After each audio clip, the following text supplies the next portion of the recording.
గత 4 రోజులుగా జగన్మోహన్ రెడ్డి గారు చేస్తుంది పరామర్శ యాత్రల, లేదంటే గనక బల నిరూపణ యాత్రలు అనుకోవాలంటారా? అసలు అతన్ని ఎందుకు బయట తిరగనిస్తున్నారో మాకైతే అర్థం కావట్లేదు. కానీ ఆయన బయట తిరిగాడు అంటే ఇంక వాళ్ళు ఎవరైనా కానీ చనిపోవటమే అని తెలిసి కూడా ఎందుకు అని ఆగుతున్నారో నాకైతే అర్థం కావట్లేదు. చేయాల్సిన పాపాలన్నీ చేశారు. అన్నీ సిట్టు విచారణలో మొత్తం బయటకు వచ్చిన తర్వాత కూడా ఇంకా అసలు ఏమీ జరగలేదు అని చెప్పి వాళ్ళు మాట్లాడుతుంటే ఫ్లెక్సీలు వేస్తే అసలు కొంతమంది లాయర్లకు కూడా అసలు ఎందుకు మాట్లాడుతున్నా, వాళ్ళు హిందువుల మనోభావాలు దెబ్బతినే విధంగా, మనుషుల్ని చంపే విధంగా 68.17 లక్షల కేజీల నెయ్యి, అందులో ఎంతమంది ఎన్ని కోట్లు, 250 కోట్లు, అదేవిధంగా 20 కోట్ల లడ్డూలు, లడ్డు 50 రూపాయలు వేసుకున్నా కూడా దాదాపుగా 1000 కోట్ల పైన ఇంత అవినీతి జరిగినా కూడా ఏంది నోటికి వచ్చినట్టు బూతులు తిట్టం. ఇతను ఒక ఎమ్మెల్యేగా మంత్రిగా ఉండి లకారాలు ఇష్టం వచ్చినాడు. అతని వయసు ఏంది, అతను మాట్లాడే మాటలు ఏంటి, ప్రతిపక్ష హోదా కూడా లేదు అని తెలిసి వాళ్ళు మాట్లాడే మాటలను బట్టి ఏం చెప్పాలా? సరే అదైపోయింది, ఇంటికి వచ్చావు, ఏం జరిగింది? అరే వాడు దొంగోడు అని చెప్పటానికి ఎగ్జాంపులే 2 కేజీల వెండి పోయింది, అలాగే 70 తులాల బంగారం పోయింది. వాళ్ళు కేసు పెట్టారా అంటే ఎప్పుడు జగన్ వచ్చిన రోజే పోయింది వెండి, 70 తులాల బంగారం పోయింది. అంటే కేసు పెడితే ఏమైంది? వాళ్ళు దొంగలని తేలిద్దిగా, ఇంకెందుకు పెడతారు? మరి ఎక్కడి నుంచి వచ్చింది ఈ న్యూస్? మరి న్యూస్ ఆల్రెడీ అన్ని ఛానల్లో వచ్చింది. అంటే ఇది ప్రధానంగా చూసుకుంటే అసలు ఈ పరామర్శ యాత్రని ఎలా చూడాలంటారు? అంబటి రాంబాబు గారు క్షమాపణ చెప్పిన తర్వాత ఆయన అభినందించాల్సింది పోయి దాడులు ఏంది అంటున్నాడు కదా మరి జగన్మోహన్ రెడ్డి. అభినందించాల్సింది కాదు, కారులో పెట్టి తగలెంగినట్టయితే సరిపోయేది. ఇప్పుడు ఆ మాటలు కాదులే, ఆయన అంటున్నారు కదా అభినందించాల్సింది పోయి దాడులు ఏంది అంటున్నాడు కదా, మరి దాన్ని ఎలా చూడాలంటారు అసలు? తల్లి అంటే తల్లి ఇంట్లో ఉండదు, చెల్లిని పంపించావు, తల్లిని పంపించావు, చెల్లిని పంపించావు. ఆయన బూతులు అట్లా దెడుతున్నా కూడా ఇంకా నువ్వు సపోర్ట్ చేస్తున్నావు అంటే అసలు నిన్ను ఎన్నుకున్నందుకు 2019లో అసలు మా చెప్పు తీసుకుని మేము కొట్టుకోవాలా? ఇలా మాట్లాడుతున్నా కూడా ఇంత సపోర్ట్ చేస్తున్నావు అంటే ఇంకేం చేయాలా నీ గురించి? 2019-24 రాష్ట్రంలో జరిగిన నీ పాలన దాదాపు పక్క రాష్ట్రాలు కూడా అసలు ఏపీ పాలిటిక్స్ అంటే ఎవరు చూడవద్దు, టీవీ పెట్టొద్దు అని చెప్పి ప్రతి ఒక్కళ్ళు కూడా అన్నమాట వాస్తవం. మరి నేను వచ్చిన జనాలంతా మరి ఏది సందోహం అసలుకి జంగిల్ రాజుకి వ్యతిరేకంగా జనాలంతా గలమెత్తారంట కదా నిన్న. అక్కడ గుంటూరు, కృష్ణా, పల్నాడు దాదాపు అన్ని నియోజకవర్గాల నుంచి కూడా జనాల్ని తోలుకొని వచ్చి ఏది దొంగల పార్టీ అని తెలియటానికి నువ్వు వచ్చిన రోజే బంగారం వెండి బోటం ఏంటి? సరే అండి, ఆయన చేస్తులు కూడా ఏందో అతను లండన్ మందులు వాడుతున్నాడు, ఏం వాడుతున్నాడు, ఏం మాట్లాడుతున్నాడో తెలీదు. అక్కడికి వచ్చి కూడా నువ్వు చేసిన పాపాల గురించి నువ్వు చెప్పుకుంటా అంటే ఇంకేం చెప్పాలా?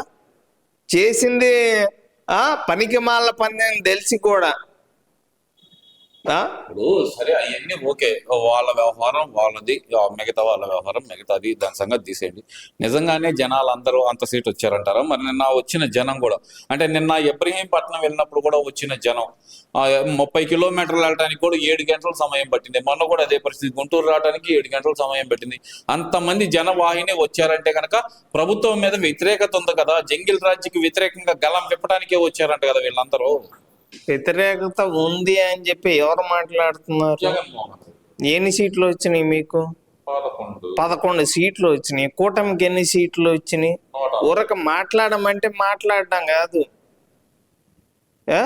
నీకు 2019లో ఎన్ని సీట్లు వచ్చినాయి, 2024 ఎన్ని సీట్లు వచ్చినాయి తెలుసుకొని కూడా ఒక గంటలో వెళ్ళిపోయేదానికి నువ్వు 6-7 గంటలు చేస్తున్నావు అంటే ఏం చేద్దామని? అరాచకాలు చేద్దామనేగా, మనుషుల్ని చంపేద్దామనే కదా. నిన్న రీసెంట్ గా ఇబ్రహీంపట్నం వెళ్ళిన రోజు ఇద్దరిని చంపేశావుగా. ఏం చెప్పాలి? నువ్వు అసలు ఎందుకు బయటకు వస్తావో తెలీదు. అంటే ఆయన కావాలని చంపేశాడు అంటారా మీరు? మరి ఖచ్చితంగా అంతే కదా. నువ్వు వస్తే మనుషులు ఆ మన గుంటూరు వచ్చారు, ఏం జరగలేదు కదండి. బంగారం పోయిందిగా, వెండి పోయింది కదా. సరే, దొంగతనం జరిగిందండి, మనుషులు ప్రాణాలు పోలేదు కదా. ఇప్పుడు ఇబ్రహీంపట్నంలో జరిగింది, ఒక ఆయన హార్ట్ అటాక్ వచ్చి పల్స్ పడిపోయి చనిపోయాడు, ఇంకొక అబ్బాయి ఏదో బైక్ యాక్సిడెంట్ లో చనిపోయాడు. దానికి ఆయనకి సంబంధం ఏంటంటారు? యాడ ఒకసారి కారు కింద పడి చచ్చిపోతారు. అసలు నువ్వు అధికారంలోకి రావాలి అంటే బాబాయ్ చచ్చిపోతాడు, తండ్రి చనిపోతాడు, కోడికత్తి డ్రామాలు, గులకరాయి డ్రామాలు, ఎన్ని డ్రామాలు. రేపు 29కి ఇంకెన్ని డ్రామాలు వేస్తావు? ఇంకా 3 ఏళ్ళు కళ్ళు మూసుకుంటే మళ్ళీ అధికారంలోకి నేనే వస్తాను అంటావు. ఒరే, రేపు 11వ తారీఖు అసెంబ్లీ సమావేశాలు ఉన్నాయి, రారా అంటే దాని గురించి ఏం మాట్లాడలేదే. మరి ఈ రోజు మాట్లాడిన రోజా గాని, విడతల రజనీ గాని, ఆడు పేరు నాని గాడు గాని, జోగి రమేష్ గాడు గాని, వీళ్ళందరూ రేపు అసెంబ్లీకి ఏమన్నా వస్తారా? సరే, ఇవన్నీ ఓకే. మరి జంగిల్ రాజ్ అంటున్న జగన్మోహన్ రెడ్డి గారు రేపు 11వ తారీఖు నుంచి మొదలవుతున్న అసెంబ్లీ సమావేశాలకి తనతో కలిపి ఆ 11 మంది ఎమ్మెల్యేలను తీసుకొని వచ్చి ప్రభుత్వం మీద పోరాటం చేస్తున్నాడు అనుకోవచ్చు అంటారా? రమ్మని చెప్పండి. అమరావతి కమ్మ రాజధాని శ్మశానం అని మాట్లాడిన వాళ్ళందరూ కూడా అసెంబ్లీకి వచ్చి మాట్లాడతారు. ఎక్కడో ఇంట్లో కూర్చొని ప్రెస్ మీట్లు పెడతా, వారంలో 1 రోజు 2 రోజులు తాడేపల్లిలో ఉంటా, మిగతా రోజులు బెంగళూరులో ఉంటా. ఏం మాట్లాడుతున్నావు ఏంటి? ఇప్పుడు బాబు గారేమో హైదరాబాద్ లో ఉంటారు అని చెప్పి మాట్లాడేవు. నువ్వు ఏడుంటున్నావు అయ్యా? ఏం చేస్తున్నావు? గత 5 ఏళ్లుగా నువ్వేం చేసావు? నువ్వు చేసిన దానికి ప్రజలు ఏ విధంగా తీర్పు ఇచ్చారు అని చెప్పి తెలిసి కూడా ఇంకా సిగ్గు లేకుండా మాట్లాడుతున్నావు. ఏం చెప్పాలి ఇంకా నీ గురించి? అన్ని కేసులు పెట్టుకొని ఇప్పుడు ఏముందలే, ఇంకొక నెలలో తేలిపోయింది. ఆ బాబాయ్ కేసు కూడా బయటకు వచ్చింది కదా. ఇవన్నీ కాదండి, ముఖ్యంగా నిన్న రోజా గారు మాట్లాడుతూ ఒక వ్యాఖ్య అయితే చేశారు. అదే గనక మేము ఇలాంటి పరిపాలన చేస్తే గనక ఒక టీడీపీ నాయకుడు కానీ, జనసేన నాయకుడు కానీ, టీడీపీ కార్యకర్త కానీ, జనసేన కార్యకర్త కానీ బతికుండేవాడా? అందరూ చనిపోయి ఉండేవాళ్ళు కదా అని మాట్లాడుతుంది కదా. మరి 2019 నుంచి 24 మీరు అధికారంలో ఉన్నప్పుడు చేసింది మనుషుల్ని చంపేయటము. దాదాపుగా ఎంతమందిని చంపారు ఏంటి అన్న విషయం అందరికీ తెలియదా? తండ్రిని చంపింది జగన్ కాదా? బాబాయిని చంపింది జగన్ కాదా? అలాగే ఏది బీసీ సామాజిక వర్గానికి చెందిన అమర్నాథ్ గౌడ్ ఆ పిల్లవాడిని పెట్రోల్ పోసి తగలబెట్టడం కానీ, ఒక డాక్టర్ని మాస్క్ అడిగిన పాపానికి, అలాగే ఏంటి కల్తీ మద్యం అన్నందుకు కిరణ్ కుమార్ అనే వ్యక్తిని చంపటం కానీ, దాదాపు ఎంతమందిని? అన్నమయ్య డ్యాము దాదాపుగా దానివల్ల ఎంతమంది చనిపోయారు? కేవలం ఒక ఇసుక కోసం నువ్వు చేసిన దరిద్రాలు ఏంటి?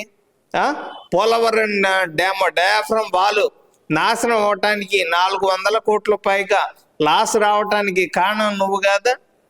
నువ్వు చేసిన అవినీతి అన్నీ అయినా చెప్పు.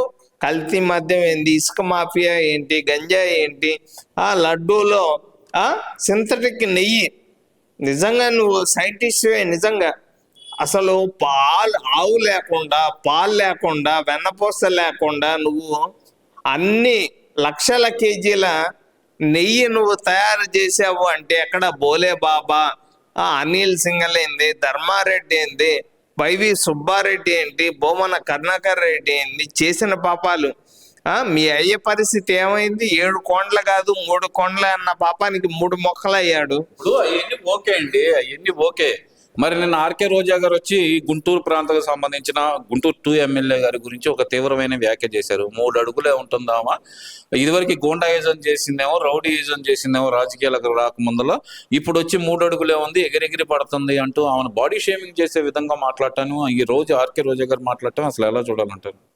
ఆడ దెంగి తినొచ్చి ఊరక మా అడ్డంగా ఒళ్ళు బలిసి నోరు మాట్లాడటం కాదు. నువ్వేందో నీ బతుకేందో, నువ్వు సినిమా ఫీల్డ్లో నువ్వు ఏమేం చేసావో, ఒకప్పుడు నీవు 500 కూడా లేని బతుకు, నీ బతుకేందో బండ్ల గణేష్ మాట్లాడితేనే కరెక్ట్ మాట్లాడతాడు నీ గురించి. ఏం చెప్పాలా నీ గురించి? కానీ నువ్వు ఆడుదో మాంధ్రాలో భాగంగా ఎన్ని కోట్లు వాడు బైరెడ్డి సిద్ధార్థరెడ్డి గారు నువ్వు చేసిన అరాచకాలు ఏంది? ఏదో 3 అడుగులు అని చెప్పి మాట్లాడుతున్నావు. ఓరక పిలిచిన పిలవపోయినా వెళ్ళి పంది తిన్నాడు దెంగి తింటాం కాదు, ఊరక నోటికి వచ్చినట్టు. మరి ఇట్లాగా మా ఎమ్మెల్యే గారి గురించి మాట్లాడినప్పుడు ఇలాంటి మాటలే వస్తాయి. ఈ వీడియో నచ్చితే లైక్ చేయండి. అలాగే మా ఛానల్ ని ఫస్ట్ టైం కనుక చూస్తున్నట్టయితే ఇప్పుడే సబ్స్క్రైబ్ చేసుకుని పక్కనే ఉన్న గంట సింబల్ ని యాక్టివేట్ చేసుకోండి. అప్పుడే మేము పెట్టే ప్రతి వీడియో మీకు నోటిఫికేషన్ గా వస్తుంది. అలాగే ఈ వీడియో పూర్తిగా చూసినందుకు ధన్యవాదాలు.